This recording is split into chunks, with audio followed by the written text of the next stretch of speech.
Diddy took out Biggie Smalls because he was leaving Bad Boy Records. We're gonna go ahead and deep dive this now that so much more information has come out from people that worked inside Bad Boy that Biggie was really getting ready to leave Diddy. So a few months ago, Rolling Stone did that huge bombshell of an article about Diddy, and several people from Bad Boy corroborated the long-standing rumor that Biggie Smalls wanted to leave the label. People that were around Diddy and who worked at Bad Boy said that Diddy was in a legal battle with the rapper's lawyer over publishing rights to Biggie Smalls' music. The same information has been said by Diddy's ex-bodyguard Gene Deal for years. Now, if Diddy knew that Biggie was going to leave and try to get back all of his publishing and marketing rights, that would have left Diddy with not making any income from his #1 artist. Just think about it for a minute. What other way can you make sure that your artist doesn't leave your label, taking back their marketing and publishing, which is what's making you a shit ton of money? Think about it this way.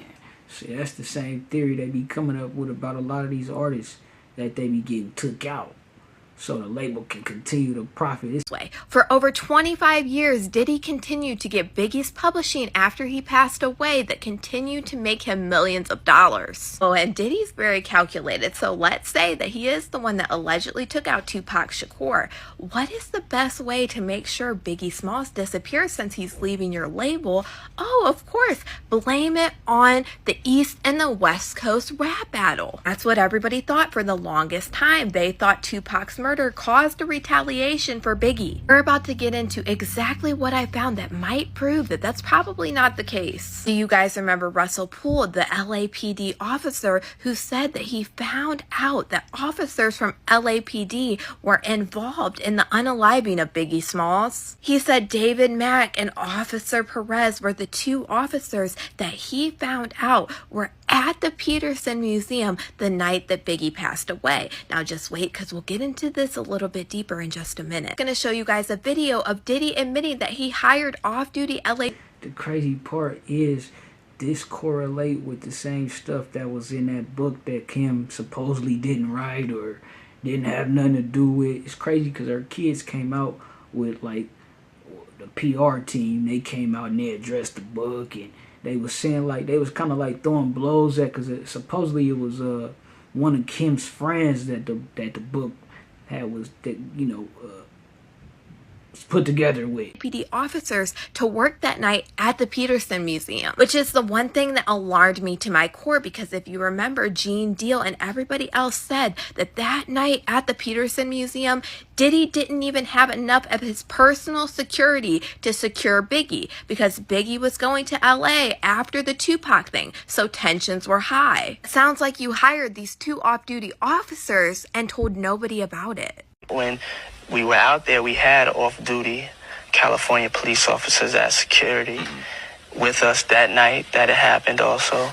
And we always have bonded security professionals that are with us. Now let's jump back into everything that Russell Poole found out during his investigation on the death of Biggie Smalls, and how he said he found out that 2 LAPD officers were involved in Biggie's murder. That's him right there. And he still works for the probation. That's him looking at the lineup. Okay. That's the guy that came up to me. That guy. And y'all know what happened to Russell Poole. You know, see, it's like, but the thing is, I wonder how all this is connected. So you telling me the Tupac situation was, we're gonna get him, that way when we get him, it's gonna make it look like it was retaliation for that? You get what I'm saying? Right there. Okay, so we got a witness saying David Mack was there, and now we got a witness saying Harry Billups was there. Definitely him, though. Amir Muhammad, a.k.a. Amir Muhammad. Yep. This is another example of how incomplete the investigation is, and how they have tried everything or done everything to avoid the truth in the matter. These types of statements made by witnesses need to be thoroughly followed up on, and I honestly believe that the players that we're talking about, David Mack and Amir Muhammad, are somehow involved in this case, and the department time and time again has avoided the truth. The reason being is because They do not want to expose to the public that Los Angeles police officers were involved in the conspiracy to kill Biggie Smalls. Russell also suspected Harry Billups, aka Amal Mohammed, as a possible hitman. He's godfather to Officer Mac's kids. You had a... See, and that's strange, because, like, why would... That's why a lot of people they say, right, this they theory, a lot of people were scared to come out about Diddy because they talking about his reach go far and all that. But it's you know, that's why people, like, they speculate, and, you know, it's conspiracies about whether or not the government was involved, because it's like, shit, these were government people, right? These was police. Ain't them government officials? So it's like, or is that not government? I don't know which, but the thing is, it's some strange shit for sure. Witness in Biggie's entourage who identified David Mack as being at the Peterson Museum. The car used in the case was a black SS Chevy Impala, and David Mack owned one of those. The fact that David Mack took family illness days off just prior to the Biggie Smalls case, which indicates there had to be some planning, and he couldn't be bothered with going to work. When Russell Poole took all of this information to the LAPD to tell them that they had dirty officers in their department, they acted like he was crazy and didn't even investigate anything. And then he was left this very weird photo on his desk that said, "You are here, DI's position." Shortly after, they fired him from the LAPD. Russell Poole continued to do investigating work even though he was not law enforcement, and then weirdly enough, he went to take information to the LAPD and he died suspiciously in the LAPD of a heart attack. Now, back before Russell Poole got fired from the LAPD, he believed the connection was through Suge Knight, not through Diddy. But as the years went on, he actually... Man, you telling me this dude go in there, so he tried to inform them that, hey, man, and it's crazy because they probably crooked to this day. He go in there and try to inform them they got some crooked cops. They fire him. Then he continue pushing line. They kill him, allegedly.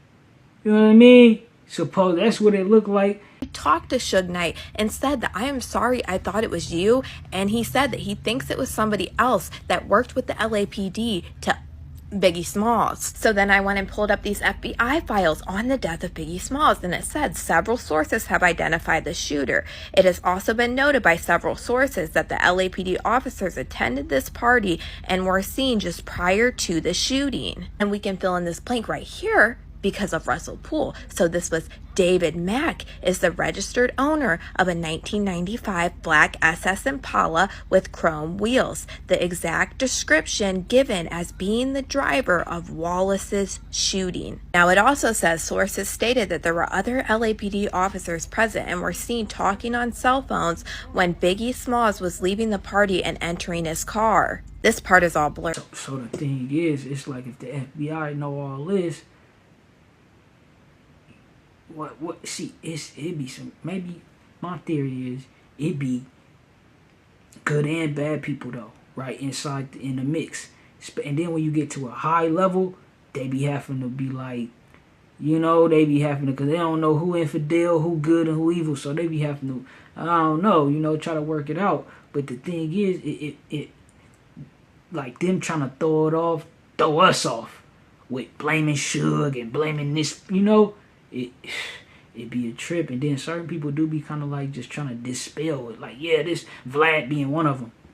Out, but it says somebody has identified blank, which would be Amir Muhammad, because this is what Gene Deal said, as confronting Biggie Smalls' caravan just prior to his unaliving. It talks about how this could not have been one person that did this to pull this off. It would have had to take a large contingency of people/officers. And then it talks about after a search warrant was served at the residence of David Mack, and it's blurred out, but we know it's David Mack because Russell Poole, it was discovered in his garage that he had a shrine of Tupac and numerous 9mm and ammunitions, LAPD radios, scanners, and other tactical items. It said, note, a 9mm was used to unalive Biggie Smalls with a very rare Gecko 9mm ammunition. And then it goes on to talking about the West and the East Coast War and how all of this stuff was happening, so they believed that Biggie's unaliving was retaliation for Tupac's. And remind you, this war... See, the thing about it, I wonder how high this go up. You understand me? It's not, this sound like an episode of Power. Just imagine how many cricket officers, and you know the thing is, you know, them officers in LA just got or indicted or investigated for having gangs to this day. You know what I'm saying? Imagine the stories they probably be telling about all the crooked shit they done. It was already happening before either one of them passed away. So I feel like Diddy is so calculated that he allegedly would have played off that. I mean, they're saying he's the one now that offered $1 million to take out Tupac. So if Biggie was getting ready to leave Bad Boy Records, the way you could take him out and make it seem like it was because of retaliation would have been easy. And Diddy literally admitted to hiring officers the night at the Peterson Museum, and everybody missed it. Can't forget that Gene Deal said that he told Diddy that night that he was tipped off that there were people coming from him, and Diddy was acting super weird and looked at him and said, if you don't want to go, you don't have to go. And Gene Deal kept saying that he couldn't understand why Diddy didn't want to have more security in LA after what had just happened to Tupac. We find out that Biggie's car was marked with stickers when Diddy's car wasn't marked that night. I'm going to go ahead and roll y'all this clip of what Gene Deal had to say about this, and then you see, a lot of shit is lining up, man. Guys, let me know what you guys think about all this in the comments. I never knew it myself, and I didn't know it that night that those stickers was on the car. I didn't know that till years later. But anytime you see any kind of things like that on a vehicle, on a street sign, on a wall, it comes from the street team. So somebody was put up to do that because they didn't put it on Puff car. So my whole thing about it is that it was somebody in our crew that wanted them to know. Hey, shout out Kadisha Lynn. You did your thing on that video. You know, I ain't gonna lie, I gotta admit that. And shout out Gene Deal. Shout out the Art of Dialogue where that clip was from. Funny thing about it, right, Deal? See how Deal be telling stuff like that? He'll tell us about some shit like that, but it still will feel like he holding certain shit back. But, feel me, he tell us, basically, did he mark Biggie car so that way, you know, the shooters will know which one is which. And it's a whole bunch of stories and you know, basically stories about what happened that night. The people that they alleging that killed Biggie, Amir and them, and the officers, and you know, they were saying that people were saying they seen him there, and they seen him making sure they keep eyes on Biggie and certain shit like that. And I ain't gonna lie, like, something about this shit is a conspiracy. You feel me? It's some deep shit for it to be too many narratives and so many stories and so many people trying to dispel this, or feel me, for dude to go into the police station and have a heart attack. Man, you remember what Suge said? And I ain't gonna lie, like, in the back of people's mind, people, you know, people want to believe that the story and the narratives we get, the frontline narrative, right? People want to believe that, like, okay, yeah, that's what happened. What they tell us happened. But then certain shit don't add up, and you be like, all right, bro, I'm going to just believe you because I don't want to be a conspiracy theorist.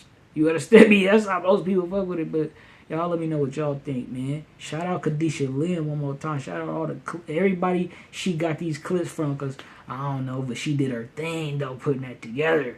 That was like a little movie. If you want to see, I'm going to have this in the description.